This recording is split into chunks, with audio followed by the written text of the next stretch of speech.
Di tengah gelombang evakuasi warga Gaza, Jumat kemarin militer Israel di kota Gaza justru menyerang rombongan pengungsi Gaza.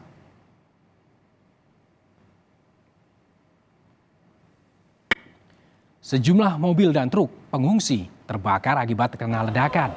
Penyerangan pada rombongan pengungsi ini saudara terjadi di salah satu Aldin yang merupakan salah satu jalur evakuasi ke selatan Gaza. Kementerian Kesehatan Palestina menyatakan 70 orang tewas dalam insiden penyerangan pada rombongan pengungsi ini.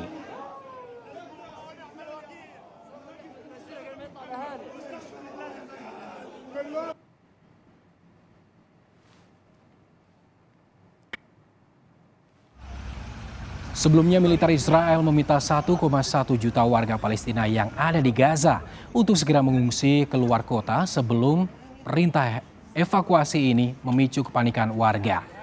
Gelombang pengungsi terlihat mulai meninggalkan kota. Ratusan warga membawa barang-barang mereka menggunakan mobil pribadi, truk, gerobak, hingga berjalan kaki.